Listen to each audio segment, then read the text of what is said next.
സൗദിയിലില്ലല്ലോ. സൗദിയിൽ ഹറം പള്ളികളിൽ തറാവി 20 റക്അത്ത് നമ്മൾ എത്ര നിസ്കരിക്കണേ? 8. സൗദിയിലില്ലല്ലോ. എന്തേ ചോദിക്കാത്ത? സൗദിയിൽ ആരാണോ ഭരിക്കുന്നത് അവരുടെ ഇഷ്ടത്തിനനുസരിച്ച് അവിടെ കാര്യങ്ങൾ നടപ്പാക്കും. വെറും 100 കൊല്ലം പിറകിലേക്ക് പോയാൽ, ഞാൻ എപ്പോഴും പറയാറുണ്ടല്ലേ, നിങ്ങൾ ജസ്റ്റ് ഒന്ന് ഗൂഗിൾ ചെയ്ത് നോക്ക്. ജന്നത്തുൽ ബഖി അലിൽ ജന്നത്തുൽ മുഅല്ല ബിഫോർ ഡിമോളിഷൻ. അവിടെ അടിച്ച് തകർക്കുന്നതിന് മുൻപ് മക്ബറകൾ കെട്ടിപ്പൊക്കിയിരുന്നു. ഖദീജ ബീവിയുടെ ഒക്കെ മക്ബറയുടെ കുബ്ബ എത്ര ഉയരമുള്ളതായിരുന്നു.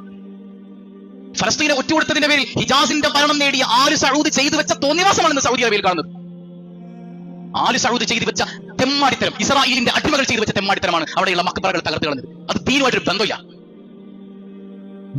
ബന്ധമില്ല. അലിയെ നിങ്ങൾ പൊങ്ങി നിൽക്കുന്നത് അടിച്ചു തകർക്കണമെന്ന് ഹദീസുണ്ട്. പച്ചക്കളവ്. ഇങ്ങനെ കൂർത്തിരിക്കുന്ന കബറുകൾ എന്നുണ്ടായിരുന്നു. അത് സമമാക്കണം അലിയെ എന്നാണ് പറഞ്ഞത് സയ്യിദുനാ റസൂലുള്ളാഹ്. അടിച്ചു തകർക്കണം എന്നൊരു വാക്ക് പോലും ആ ഹദീസിൽ നിന്ന് കാണിക്കാൻ പറ്റില്ല. അന്നു മുതൽ ഈ 100 കൊല്ലം മുൻപ് വരെ പരിശുദ്ധ ബഖീഇലും മുഅല്ലയിലും ഖബറുകൾ ഭംഗിയായി കെട്ടിപ്പൊക്കിയിരുന്നു. മൗലിദ് ഭംഗിയായി പൊതുവായി ആഘോഷിച്ചിരുന്നു. കഅബാലയത്തിന്റെ ഉള്ളിൽ പോലും മൗലിദിന്റെ ഹദറകൾ നടന്നിരുന്നു, ഹൽഖകൾ നടന്നിരുന്നു. ലക്ഷക്കണക്കിന് ആളുകൾക്ക് ഭക്ഷണം നൽകിയിരുന്നു. ഇതൊക്കെ തകർത്ത് കളഞ്ഞ് പടച്ചോന്റെ ഓഫിക്കൊണ്ടാണ് കഅബ പൊളിക്കാതിരുന്നത്. ആദ്യം ശിർക്കാണെന്ന് പറഞ്ഞു വിളിച്ചേനെ. കാരണം ഉയർത്തപ്പെട്ടതൊക്കെ അതിന്റെ ചുറ്റി കിടന്ന് കറങ്ങാണല്ലോ. അമ്പലത്തിൽ തവാഫ് ചെയ്യണ്ട, ഇവിടെ തവാഫ് ചെയ്യണമെന്ന് പറയാം അല്ലേ? അങ്ങനെയാണെങ്കിൽ ഇതും അങ്ങനെ നമ്മൾ ചിന്തിക്കണ്ടേ?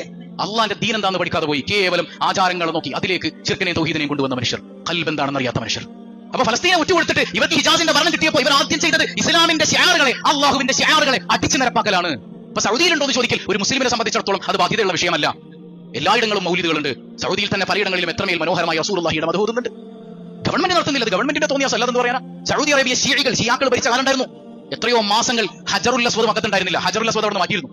അന്ന് പരിശോധന ചെയ്തത് ശരിയാണെങ്കിൽ അന്ന് അവിടെ ഹജറുൽ അസ്വദ് ഇല്ലാതിരുന്നതും ശരിയാണെന്ന് നിങ്ങൾ പറയേണ്ടി വരും. അവിടെ ആര് ഭരിക്കുന്നു അവരുടെ തോന്നിവാസങ്ങൾ അവിടെ നടപ്പാക്കും. ഇസ്ലാമായിട്ട് അതിന് ഒരു ബന്ധമില്ല. ഇന്നെന്തെല്ലാം തോന്നിവാസങ്ങൾ അവിടെ നടക്കുന്നുണ്ട്. ഇത്ര നാൾ ഇല്ലാതിരുന്ന പലതും അവിടെ നടക്കുന്നില്ലേ? പല ഡാൻസുകളുടെ പേരിലുള്ള തോന്നിവാസങ്ങൾ നടക്കുന്നില്ലേ? ഇസ്ലാമിലേക്ക് അത് ഇസ്ലാമിക രാഷ്ട്രവും അല്ല. ഇസ്ലാമികപരമായി ഭരിക്കപ്പെടുന്ന ഒരു രാഷ്ട്രവും ഇന്ന് ലോകത്തില്ല. ഒരു രാഷ്ട്രവും ഇസ്ലാമികപരമായ നിയമങ്ങൾക്ക് അനുഷ്ഠിതമായി ഭരിക്കപ്പെടുന്ന ഒരു രാഷ്ട്രവും ഇന്ന് ലോകത്തെവിടെയും നമുക്ക് കാണാൻ പറ്റില്ല.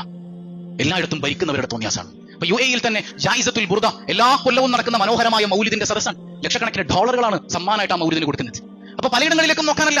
ഇനി വേണ്ട ഈ പറയുന്ന ആളുകളുടെ നേതാവായ ഇബ്നു തൈമിയ്യ അദ്ദേഹത്തിന്റെ ഇഖ്തിദാഉ സിറാത്തുൽ മുസ്തഖീം എന്ന് പറയുന്ന കിതാബിൽ രേഖപ്പെടുത്തിയിട്ടുണ്ട്. വതഅലീമുൽ മൗലിദി വത്തിഹാദുഹു മൗസിമൻ ഖദ് യഫഅലുഹു ബഅദു നാസ് വയകൂനു ലഹു ഫീഹി അജ്റുൻ അദീം ലിഹുസ്നി ഖസ്ദിഹി വതഅദീമിഹി ലിറസൂലില്ലാഹി സ്വല്ലല്ലാഹു അലൈഹി വസല്ലം. കുറേ മനുഷ്യന്മാർ റസൂലുള്ളാഹിന്റെ മൗലിദ് നടത്തുന്നുണ്ട്.